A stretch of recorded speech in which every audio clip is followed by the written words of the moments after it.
Bienvenidos marineros, soy Nerea Ruiz y esto es Atando Cabos. Salón Náutico patrocina este espacio. Entramos a todo trapo esta semana y nos vamos hasta Mahón con la Copa del Rey de Vela Clásica Menorca. De ahí pondremos rumbo a Chicago, donde se ha disputado la primera prueba de la historia de SailGP en agua dulce. Una prueba en la que dominó Australia, pero donde el equipo español pudo extraer muchísimas conclusiones. Con Damián Borràs hablaremos de cómo es una vida volcada a la vela y al snipe, y en primera persona nos contará su trayectoria deportiva y sus vivencias como entrenador olímpico. Para acabar pondremos el broche final al programa con Lai y Tony y el premio que ha recibido Ballena Alegre tras ser el camping más sostenible de Europa.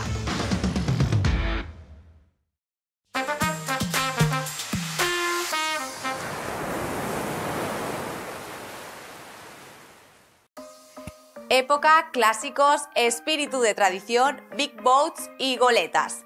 Estas han sido las categorías que se han dado cita en uno de los eventos más importantes para la vela clásica, la Copa del Rey de Barcos de Época del Club Marítimo de Mahón.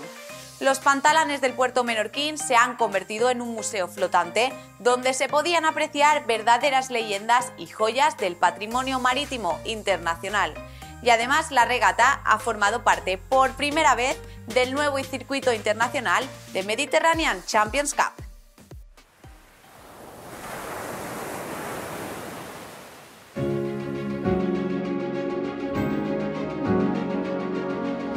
La Copa del Rey de Barcos de Época llega a la mayoría de edad y lo hace celebrando su edición más atractiva.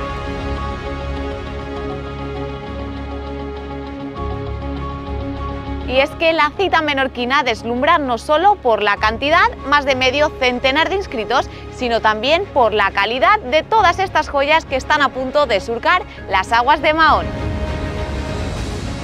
Y desde aquí, desde el Mariet, una imponente goleta áurica de 38 metros, os doy la bienvenida a este reportaje que aúna belleza, historia y tradición y donde vamos a descubrir todo lo que esconden estas leyendas náuticas. She was built for a member of the New York Yacht Club, and she was built for local club racing and extended cruising. It's kind of one of the first big yachts to cruise down into the Caribbean, and for the last over 100 years now, there has always been someone who kept her going like that. History: the boat's launched in 1929. It's a Frank Payne design schooner from the US East Coast. The boat was built for JP Morgan originally. Pensiamo che il nome viene del vento, perché è un vento che è nel Nord America, un vento tipico di questa parte del mondo, che si chiama il Chinook. E come delle altre barche della stessa periodo, una si chiamava Mistral, una si chiamava Pampero, quindi pensiamo che viene del vento. Se debe a que al propietario le gustaba la canción Moonlight Sonata y la tocaba en el piano, y porque le gustaba tanto decidió llamar a su barco Sonata. La mañana creo que quiere decir es como pequeña pereza de la mañana o algo así. De hecho luego un astillero finlandés que es de prestigio, que es Swam, recompró los diseños de este mismo barco muchos años después, hicieron una serie. O sea que este es un barco que para su época muy innovador. El puerto natural de Mahón, segundo más grande del mundo después de Pearl Harbor, volvía a recibir a verdaderas leyendas náuticas. Museos flotantes que durante los 3 días de regata desfilarían por el puerto de Mahón mostrando su belleza y elegancia. Organizada por el Club Marítimo de Mahón, la Copa del Rey de Barcos de Época llegaba con una gran novedad, y es que por primera vez formaría parte del circuito internacional de Mediterranean Champions Cup. Pero esta no era la única novedad que hacía que la Copa del Rey de Vela Clásica fuera a celebrar su edición más espectacular. Y es que la regata cumplía sus 18 años con 49 barcos inscritos de 10 países y con la vuelta de los Big Boats a la competición. El programa era claro: 3 días de regata y 5 categorías: época cangreja, época bermudian, clásicos, espíritu de tradición y big boats. 13 eran los barcos que encontrábamos en época Bermudian, entre ellos el Fjord III, que defendía el título obtenido el año pasado. Ese es el desafío, y no va a ser fácil porque hay muy buenos competidores, muy buenos. Y el primer día de competición, los de Scott Perry se impusieron. Un buen viento de norte propició que la salida y la llegada se diera dentro del puerto de Mahón y ofreciera un gran espectáculo visual único en el Mediterráneo. Estas fueron unas condiciones idílicas para el barco diseñado por German Frères, que obteniendo la victoria se postulaba como claro favorito a revalidar el título. Un triángulo de casi 14 millas doblando por babor la Isla del Aire y una caída considerable de viento que obligó a cortar recorrido removió por completo la clasificación de esta clase, donde el Fjord descendía a la cuarta posición, dejando al Comet como líder provisional y metiendo al Rowdy y al Varuna en la lucha por la copa. Con estos resultados, el top 3 salía a competir durante la última jornada, conscientes de que sería necesario rascar cualquier segundo. Poco viento, pero mucha emoción. Así fue como se vivió esta última prueba, en la que los veleros navegaron con un viento de Shallock de entre 6 y 8 nudos. Y aunque nadie lo esperaba, pues arrancó séptimo la competición, el Varuna se agenció el último parcial y se proclamó campeón en esta clase. Boat was perfect, the team was perfect. The conditions were very good. We were very happy with the race committee. They had 3 very good races, well managed. En segunda posición quedó el Rowdy, y el Comet, que llegó a tocar el liderato, finalizó tercero en la general. 6 embarcaciones, las más antiguas de la flota, todas ellas anteriores a 1937 y con aparejo trapezoidal. Entre ellas el Grayling, un pez que lleva surcando los mares desde hace más de 122 años y participando por primera vez en esta Copa del Rey, era el barco más antiguo de la competición. Siguiendo el mismo programa de regata que los época Bermudian, los agrupados en cangreja inauguraron la Copa sin sorpresas. El Scud del armador Patrizio Bertelli, y patroneado por el pentamedallista olímpico brasileño Torben Grael, se adjudicó la primera manga y se convertía en un claro aspirante al título. Es un día de viento que para nosotros es bueno, el barco le gusta mucho viento fuerte, aunque no era muy fuerte, pero era un buen día de viento, un percurso bonito, salimos bien, pasó todo bien, estamos todos contentos. Casi 5 minutos en compensado fue el tiempo que le sacó a su principal rival, el Spartan.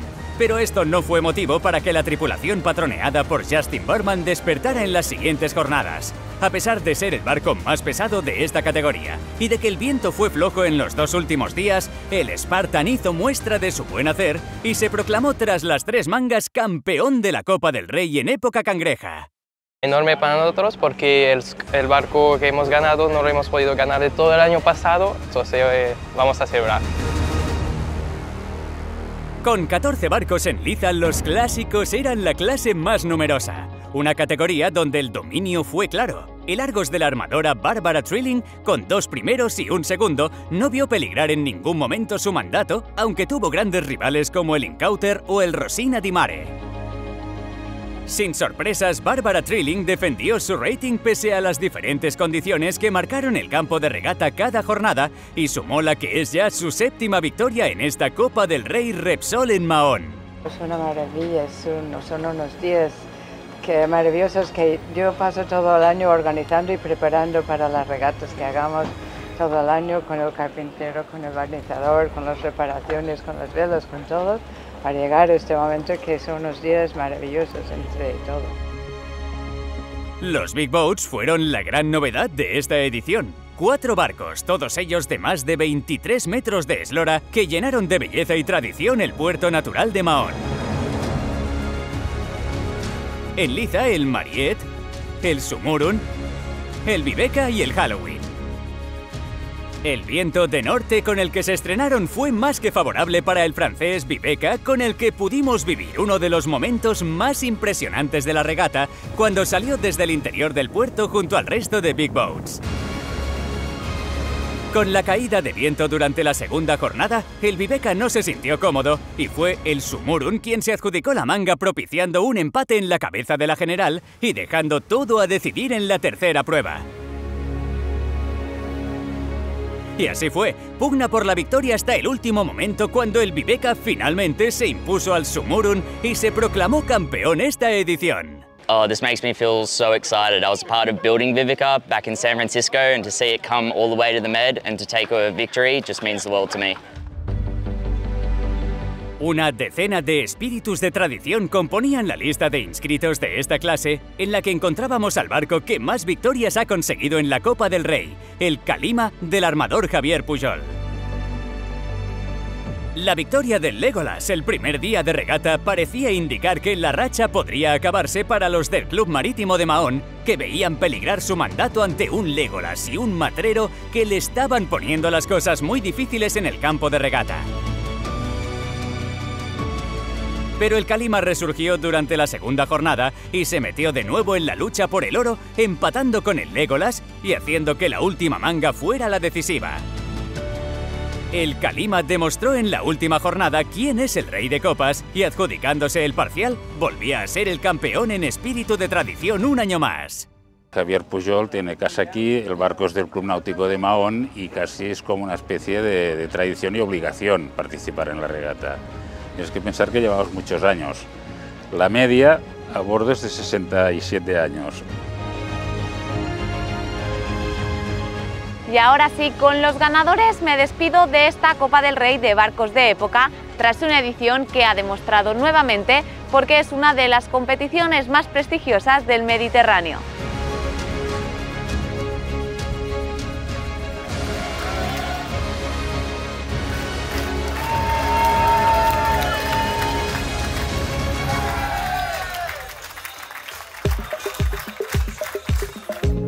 El circuito de SailGP ha celebrado su primer premio en agua dulce.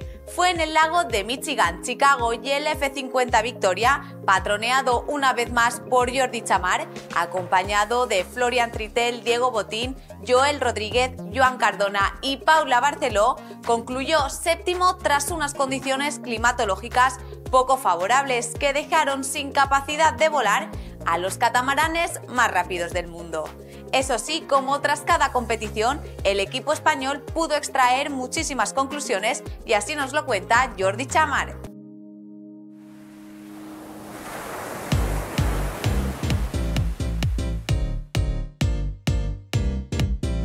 Ha sido un día muy complicado, ¿no? Porque al final había este foiling marginal, que el barco que vuela, que no, y es súper técnico. Obviamente es una condición en la que tenemos muy pocas horas y en la que, bueno, tenemos muy poca experiencia, ¿no? Pero bueno, a la vez ha sido un día de mucho aprendizaje. Ahora toca analizar mucho todo hasta el siguiente Gran Premio para ver, entender todo lo que tenemos que trabajar y bueno, poco a poco iremos mejorando.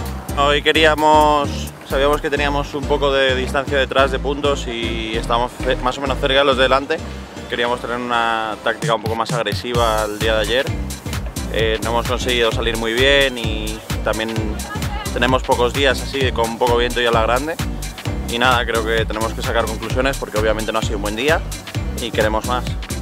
Bueno, hemos hecho hoy un 8 y un 6 bastante consistentes que, bueno, obviamente indica, ¿no? que es una condición en la que tenemos que trabajar. Es normal porque, bueno, ha sido prácticamente el primer día que hemos navegado con esta condición de vuelo marginal y nada, es lo que hay a día de hoy. Obviamente tenemos poca experiencia y nada, hay que trabajar mucho para aprender, para sacar todas las lecciones de hoy. Al final es mucho más difícil predecir lo que está pasando, cambia todo muy rápido. De repente uno se cae de los foils y la regata es otra. Hay que ir adaptándose todo el rato, creo que podemos hacerlo bien, pero eso, hoy no ha sido un buen día y hay que mejorar. Es muy complicado, ¿no? Porque el barco está en un punto de vuelo muy marginal, que vuela, que no, y obviamente a la que cometes un error deja de volar. Entonces, bueno, al final es una condición muy difícil, posiblemente de las más difíciles con este viento y nada, hay que sacar todas las lecciones que podamos para seguir mejorando. Al final yo creo que cuando se te para el barco así hay que tener calma, ver un poco, ya que todo el equipo puede levantar la cabeza y todos podrían hacer el puesto de táctico perfectamente. Yo creo que eso, ¿no? Ver un poco entre todos, a ver qué pensamos que es lo mejor y de ahí empezar de nuevo sin que entre mucho el pánico, sobre todo porque luego la regata es muy larga y todos se pueden así estofar un poco. el siguiente Gran Premio es en Plymouth, en Europa, así que bueno, yo creo que de estos dos primeros eventos de la temporada podemos sacar lecciones muy buenas y nada, la verdad es que estamos con muchas ganas de que lleguen todos los eventos de Europa más seguidos. Seguro que obviamente podemos sacar mucho de estos dos grandes premios primeros y ya a por ello.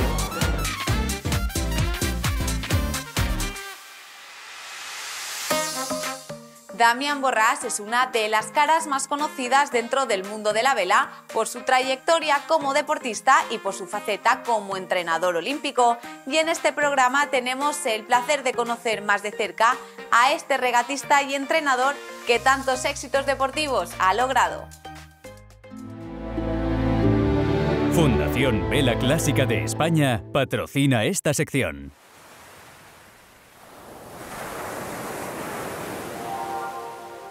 Vivo a 10 metros del agua, en el puerto de Mahón, y es un sitio espectacularmente de aguas tranquilas. Hay mucho viento en Menorca siempre y tiene esa fama, pero la verdad es que dentro del puerto es muy protegido y desde pequeñito mi padre tenía un restaurante y viendo desde siempre, él no era navegante, él era cantante de ópera, no tenía nada que ver, y veía a todos sus amigos y a toda la gente navegando regatitas de snipe dentro del puerto de Mahón. Y cuando yo tuve 6 añitos o algo así, o 5 y medio, igual ni siquiera tenía 6, me regaló un Optimist y me empezó a introducir en ese mundo más que en el mundo de la ópera, que era lo que realmente a él le gustaba, porque le fascinaba, mientras servía a los clientes, ver toda la regata delante y no entender nada de lo que estaba viendo, ¿no?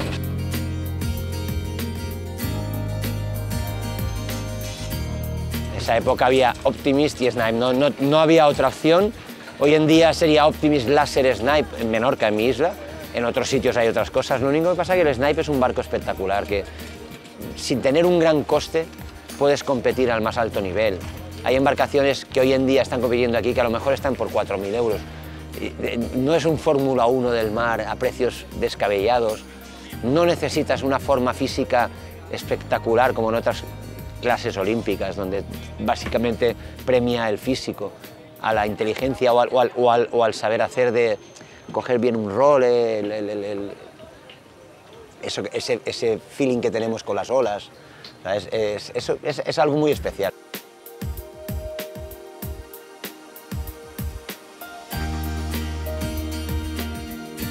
Bueno, empecé como siempre, como todos los niños supongo, sufriendo, con mi padre riñéndome por todos los lados porque había mucho viento y tenía miedo, y esa pues te queda grabado, ¿no? O sea, y entonces al final luego haces, yo creo que por casualidad, alguna competición un poquito bien y ya vas creciendo un poquito como deportista y como sacando algún resultado, y eso te va motivando y al final pues te lleva a una vida volcada sobre eso. Llevo desde los 6 años, vivo de la vela desde el año prácticamente 2000, que fue cuando mi familia cerró los restaurantes y dejé de esto y empecé a entrenar y a ser entrenador.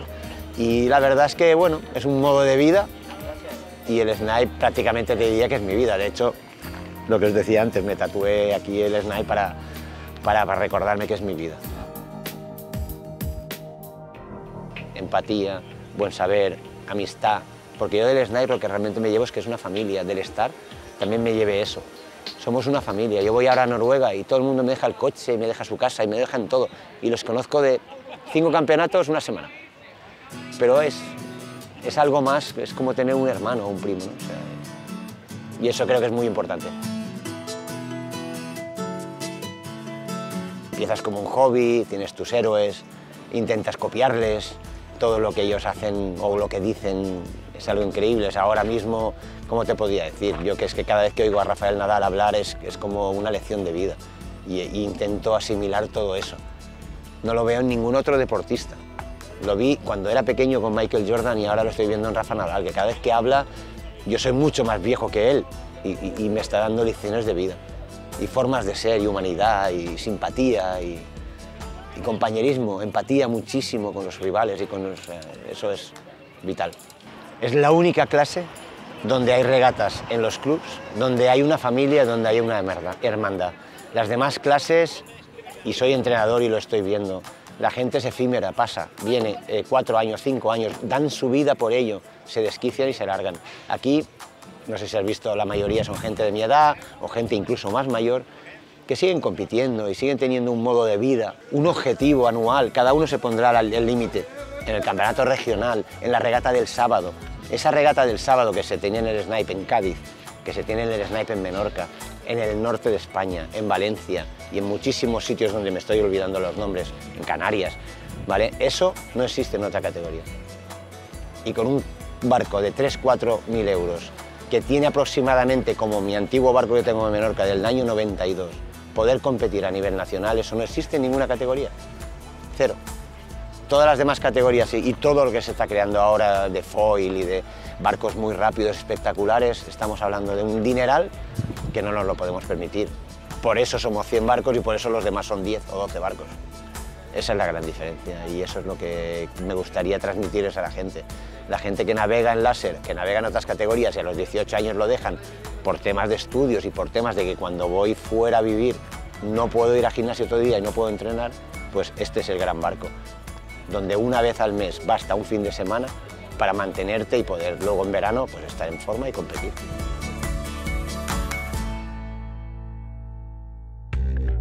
Esta semana os digo adiós con una gran noticia y es que el camping de Sant Pere Pescador La Ballena Alegre ha sido nombrado camping más sostenible y respetuoso con el medio ambiente de Europa. Y es que este camping de 5 estrellas, vinculado al mar y al deporte náutico, se esfuerza día a día por alcanzar un objetivo: reducir la huella de CO2. Y recordar que esta semana habrá nuevo programa del Role, dirigido y presentado por Nacho Gómez Zarzuela.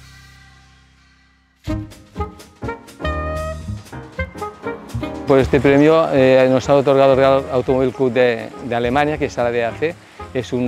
Sería uno de los mejores clubs que hay en Europa porque tiene más socios y de más prestigio. Entonces hemos conseguido como el mejor camping sostenible de Europa, que realmente es importante porque estamos compitiendo con campings alemanes, suizos, daneses, y ya sabemos en estos países nórdicos sobre todo el listón está bastante alto.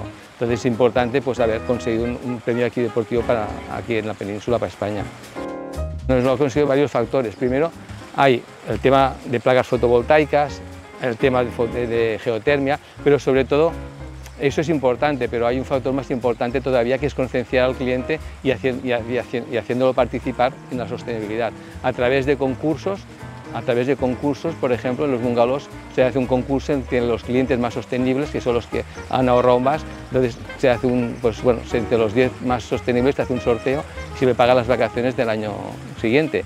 Y por ejemplo, los niños se hacen ya talleres de reciclaje y de medio ambiente y hemos hecho partícipe a todos los clientes. Entonces esto es importante porque claro, al final que pongas 500 placas o 1000, bueno, yo pongo y ya está, pero lo importante es aquí concienciar al cliente que respete el medio ambiente y lo utilice. Nuestro cliente es un tipo de cliente deportivo, de deportes náuticos, predomina el windsurf, el kitesurf, y lo tenemos el camping muy adaptado para estos deportes. Tenemos lavavelas, tenemos por ejemplo los bungalows, unas zonas para dejar el material. Entonces al principio nosotros pensábamos, vamos a contar la gente que lleva material, y al final decimos, vamos a hacer al revés, vamos a contar el que no lleva material, porque realmente el 95% son deportistas náuticos. El Club de Vela ofrece los espacios para poder navegar correctamente, como tenemos 3 espacios, uno que es en el club de vela, donde tenemos la enseñanza de vela, el alquiler de barquitos de vela.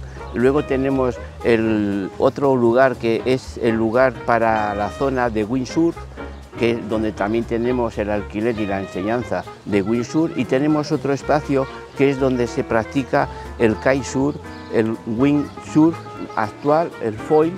Estos son espacios diferentes, también un poco por el tipo de navegación que se utiliza en cada deporte. Por eso los tenemos a lo largo de todo el camping, que el camping ya, bueno, conocéis que tiene 2 kilómetros de largo, pues lo vamos dividiendo en 3 zonas especiales, una que es para vela ligera, otra que es para windsurf y otra que es para kite, y esto lo que produce que venga un poco gente de toda Europa, principalmente para practicar estos deportes. Después de 2 años malos, que todo el mundo en nuestro sector ha sido terrorífico, este año hemos arrancado muy bien, la verdad es que está casi lleno. Hemos tenido muchos clientes alemanes, que hay vacaciones en Alemania 15 días, y realmente han respondido espectacularmente porque casi hemos llegado a ocupaciones del 90%.